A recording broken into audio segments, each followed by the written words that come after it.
Noneillah. Hello,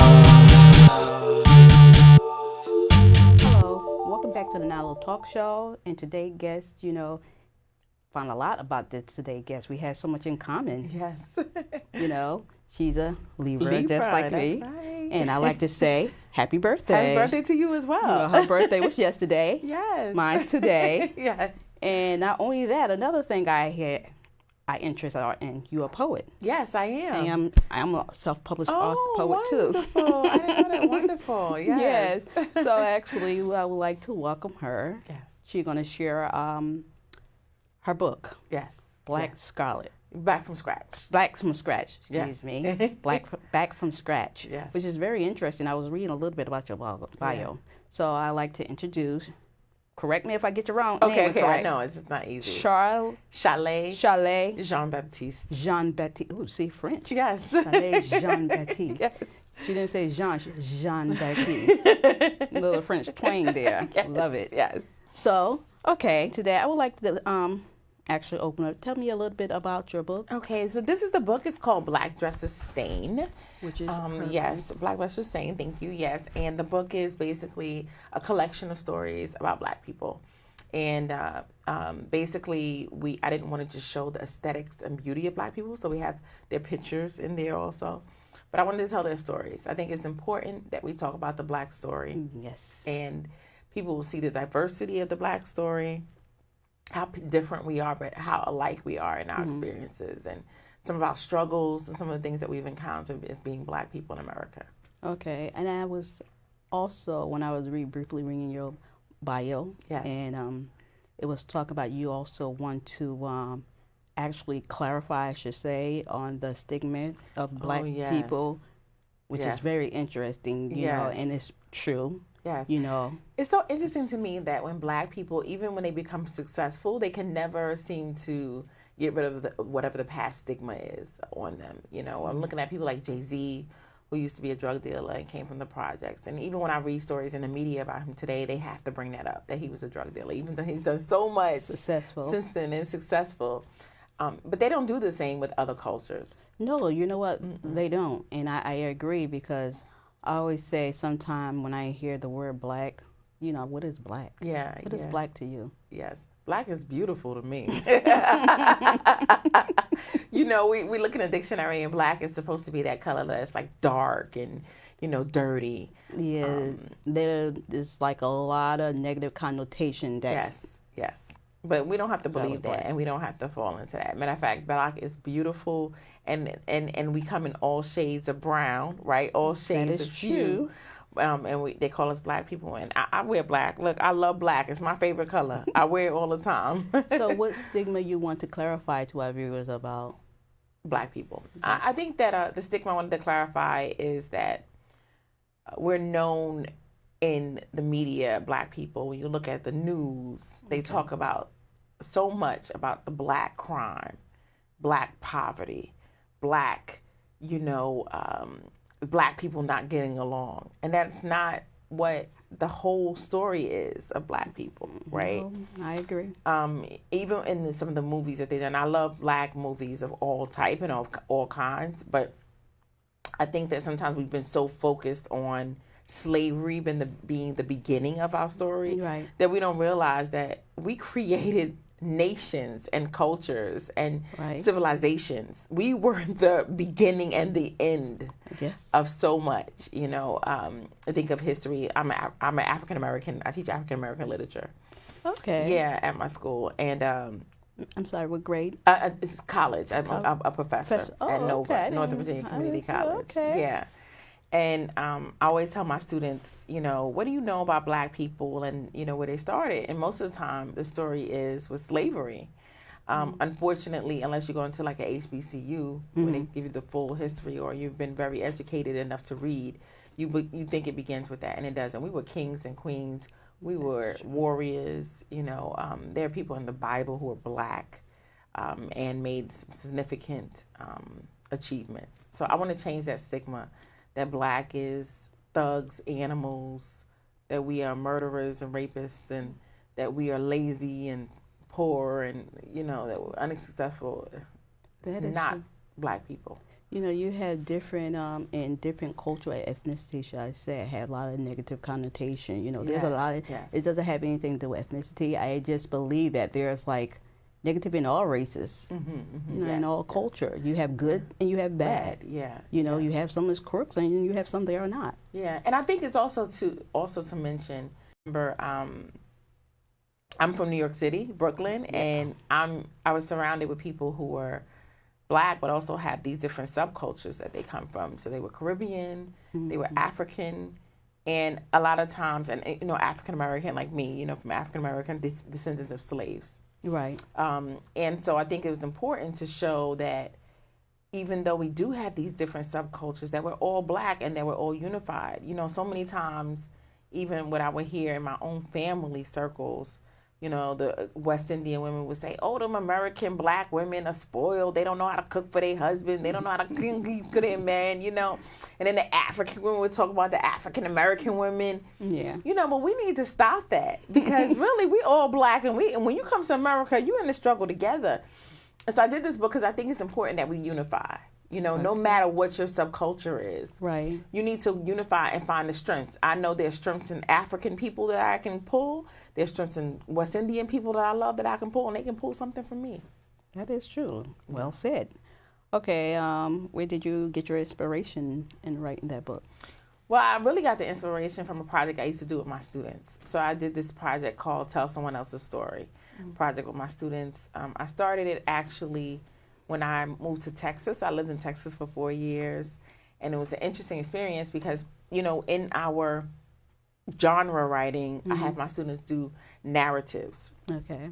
And, you know, from Brooklyn, New York, students have all different kinds of stories that they tell, you know.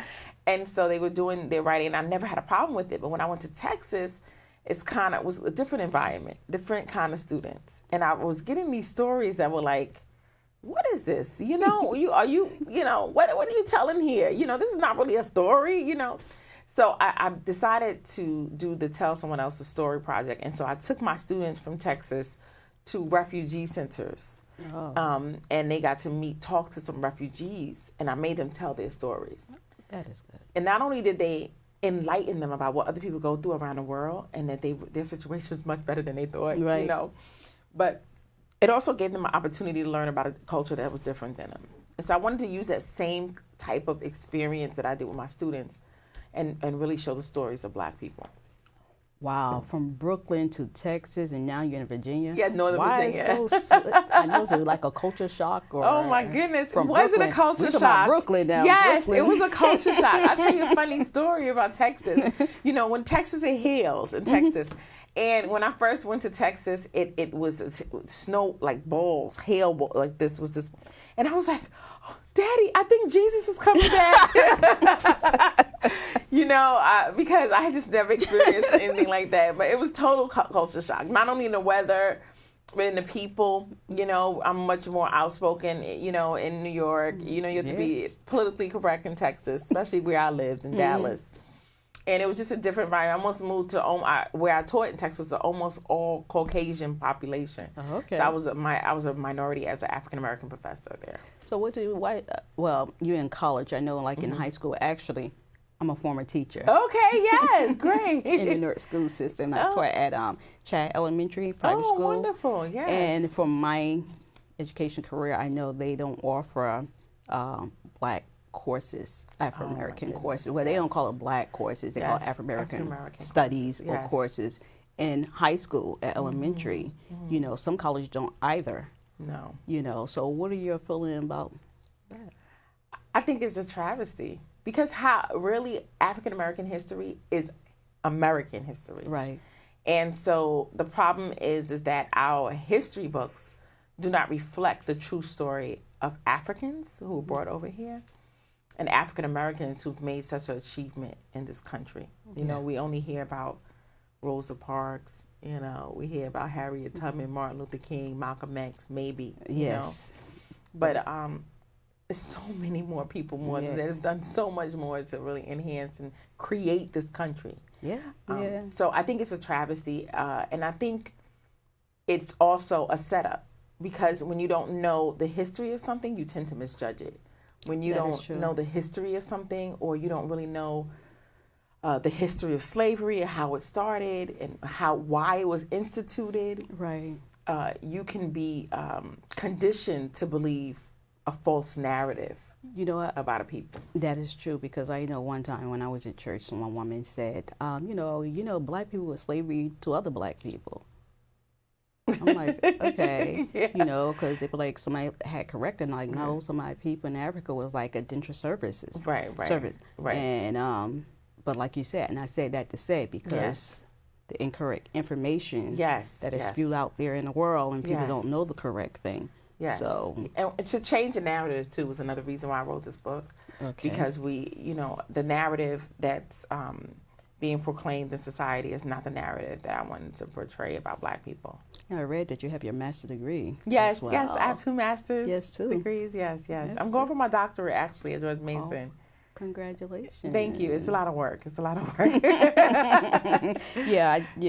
just have my associate and bachelor's and 3 credits in my master's. Yes. Congratulations. Thank you. Have you always wanted to be a writer? Yes, I've been actually writing since I was a kid. My mom will tell you. That's a Libra thing. That is, I think so. The funny thing is that I actually, since I was a young child, I used to poetry.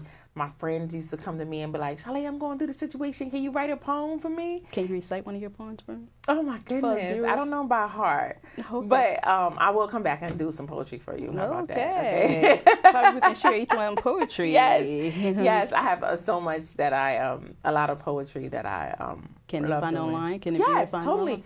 I have poetry on Chalet A. Okay. I have a Facebook page that has some of my sample poetry. And also have an Instagram page that has sample poetry. And I've also had videos of poetry that I've written. Oh, okay. Yes, and all my books are on Amazon. So Relive is one of the books. The other book is called Black Dresses Stain. But right now you're here to talk about this book today? Yes, so, Black from Scratch, yes. Okay. What advice would you give anybody who wants to be a writer? The advice I would give is to be authentic in your stories, to know what you want to achieve by telling the story that you want to tell, whatever it is. What would be an outcome of the story? What do you want people to get out of what you're telling them? And making sure you're organizing and planning it. I'm a writer, and even as a writer, I have to get an editor to look at my stuff, right? That's true too. So a lot of times people take for granted how important editing is and getting other people to read it and saying, what do you think about this? Should I reorganize it? What would be better? So it's always good to have other people's opinion, because, I hear people like, oh, you from college and you don't know how to write, but it's not that. It's just everybody always should get somebody to proofread. Even I had my professor, she's like, hey, even I have a doctor's degree. Of course. I still have to get someone to proofread because I can overlook things. Yes, and especially when you're doing your own writing, you tend to be so caught up in your own writing that you don't realize that you need to have somebody else look at it. Because I know when I write, sometimes I write too fast, because I took up this literacy class in Jersey City when I was going back to get my teacher of the handicap special certification. And I took the literacy class, and it was very interesting how sometimes when we write, our brain think ahead as we writing, and we want to have this tendency to leave things out, even though we write, we say in the head, in our head, but when we write it, it's like, okay. It's so different. Yeah. Yes, it so is. That's how come it's always good, like you said, get somebody to proofread it, because you do have the tendency to forget, even though you have a doctorate, master's. That's right. It doesn't matter your level. You need somebody else to read your work. So have you always been writing? Yes, I've always been writing ever since I was a child. I was an avid reader also. I loved reading. My mother could never punish me because I would always just pick up a book and read, I never had TV in my room growing up. I think that made a difference too, Very important. And so I was an avid reader. I first fell in love with like Maya Angelou. Oh yeah. And Toni Morrison, and so many great. The book that I love, Sula, and Sula by Toni Morrison, wonderful book. Not one of her popular ones, but I fell in love with that book, and it really inspired me to not only to love these authors that I still hold close to me. Alice Walker was another one. Yeah, she's a good writer. Wonderful. And inspired me to be a writer, I must say. And that's the good point that you bring about school, because when I went to school, I didn't study any of those writers. No, right? You don't even hear about them really, you know. No, you don't. You know, you might hear one poem by Maya Angelou, Still I Rise, you know. Yeah. But I mean, you think about her book when she talked about her being raped and her experiences. That book is more powerful than anything I've ever read, you know. I have read also your bio when you actually, I said, praise Oprah Winfrey. Yes. As well as Ava DuVernay. Yes. I love them because I feel like, especially in this day, they're telling the Black stories. Okay. You know, if you ever seen the show, the Oprah show, David Makes Man, I mean, I'm looking at that, I'm awed by that, you know, because that story about a Black boy being growing up in the hood, but kind of switching worlds, right? Having to go to a private school was like a story I can relate to. You know, growing up in the hood, thank God I had two parents that were middle class, or, you know, it was a different story, a different kind of situation, even though my mother did raise me. But knowing so many of my friends that came to the hood, and we had to go take 2 buses to go to another school for a better education because our parents wanted us to have better. So I love that. And then Ava DuVernay, with all her stories that she tells about Black people and Black women especially, When They See Us was one of the ones that got critically acclaimed. But so many stories even before that. Queen Sugar. I just think that we need to continue on this path of telling the Black story. Yeah, we need to educate our youth, Afro-American youth. Yes. Like and different geographics and different areas are diverse in their stories, right? Like I can't tell the story of being raised in the country because I was raised in Brooklyn, New York, but my mom can tell that story, you know? Yeah, that's true. And my grandma can tell a different story of being raised in the 30s and 40s and 50s, you know, with the Ku Klux Klan, you know, and picking the strawberries out the strawberry fields, cotton, you know? My grandmother shared those stories all the time. Yes. So, I mean, I think we have different and diverse stories to be told. And that's true. So that you know actually their history and where they derive from. Very different. That's why this book is important also, because it shows the different hues.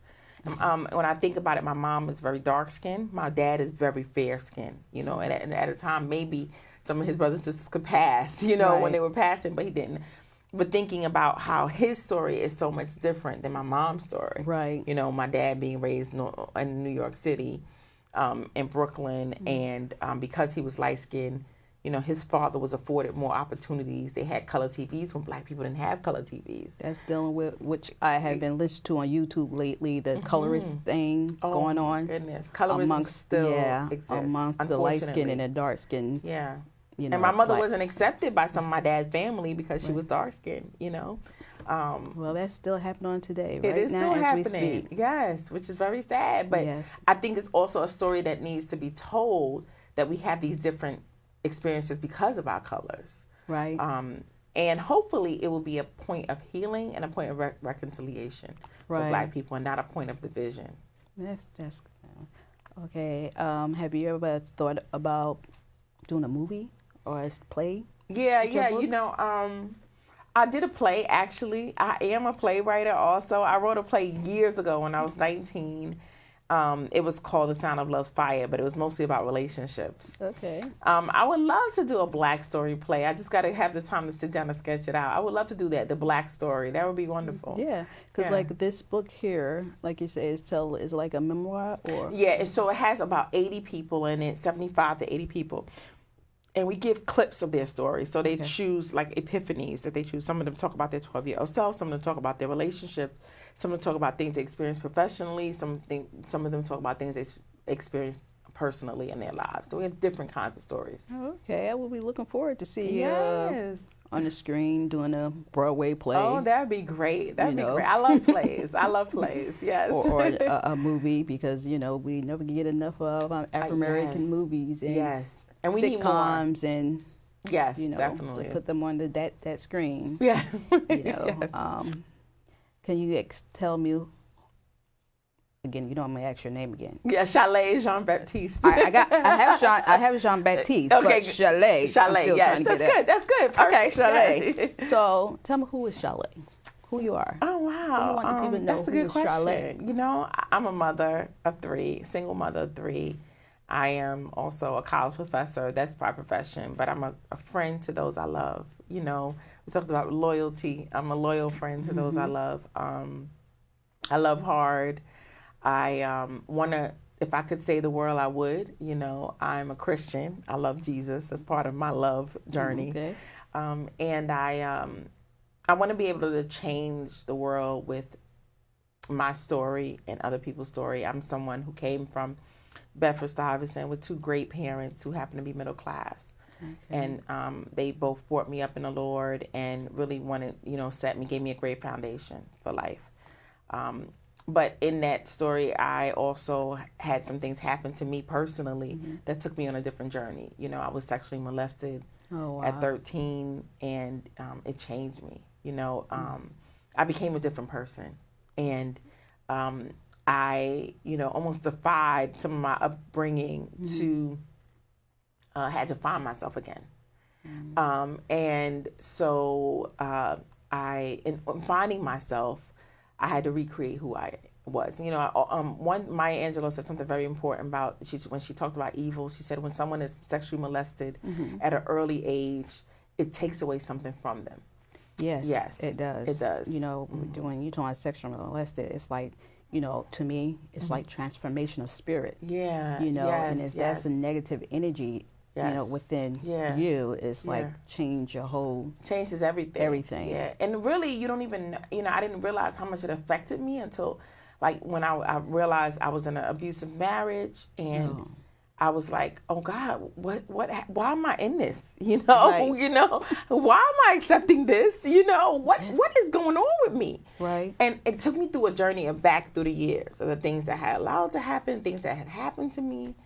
And, I really had to seek the help. I went to get some therapy for a couple of years. I know Black people don't like therapy, but it is necessary. Yes. For some of us. And it doesn't mean you're crazy. No, it just means you need help. That's it, Only but the educated people understand that. Matter of fact, I had a Black woman as my therapist who was awesome. Right. And she helped me get through a lot of things. I also had another white man that was excellent also. So I heard some people say, oh, you're going to a quack? I'm like, a quack? What's that? What is that? Yeah. This is a therapist. Yes. That's what they call psychologists. And they are licensed and trained to do this. I'm like, these are professional people who know what to say, not off the wall stuff. Demeaning stuff to you. Yes. So. And that's where my book Relive actually came from. Me, going through a period where I caught my husband in bed with someone.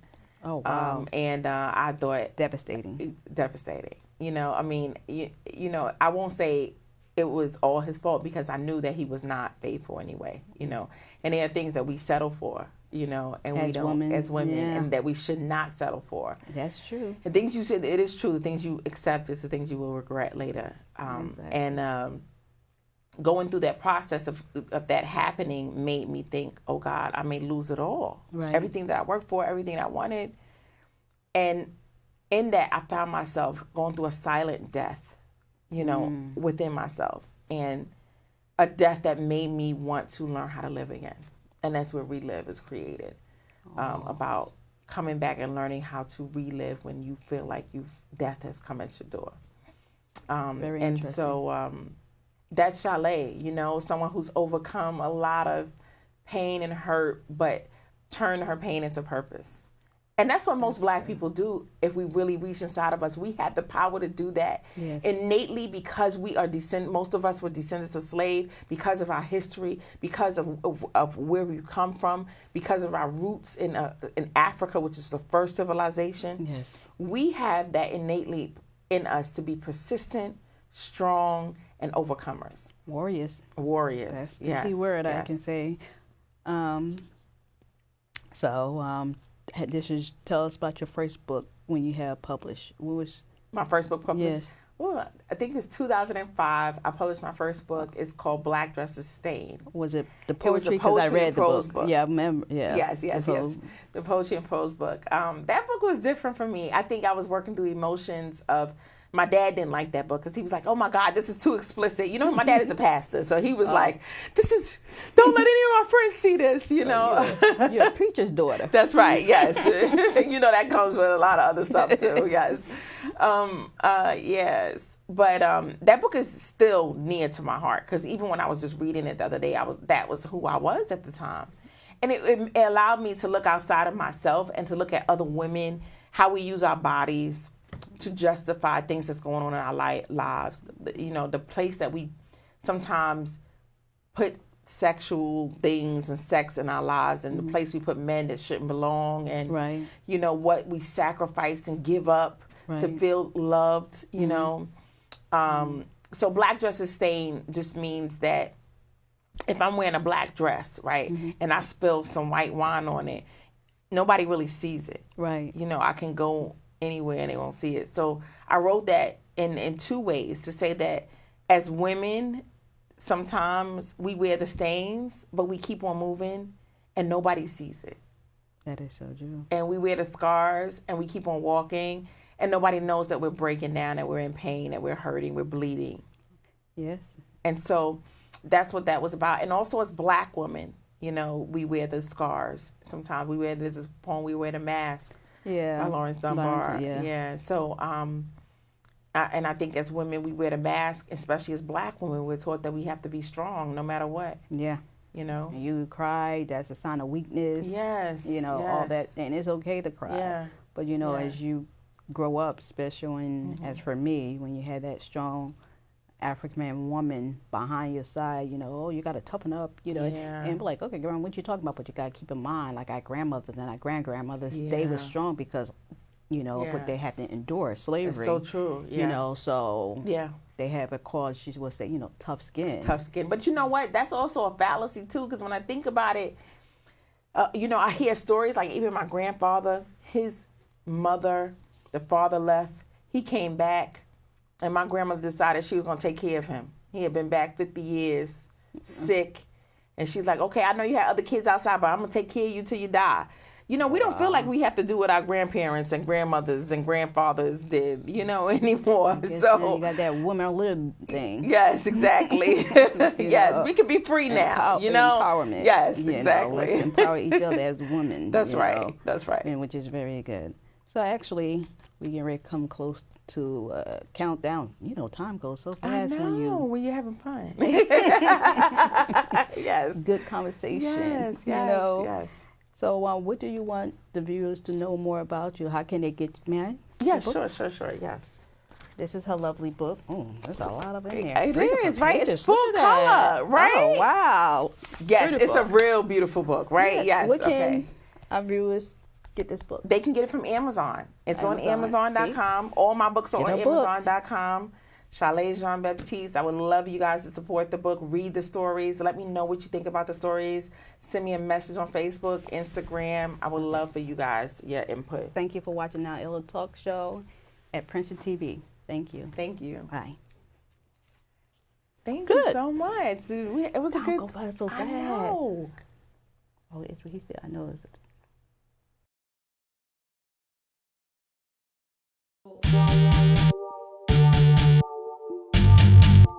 Noneillah.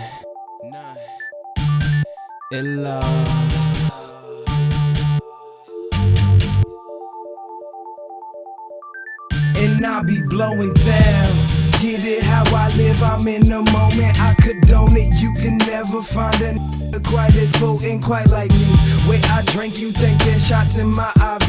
Yeah, I'm sick, more than dope. Bless the track, the Pope I be. Catch a fence like the Wing Gates Highway. The hell I'm in that race, you cannot.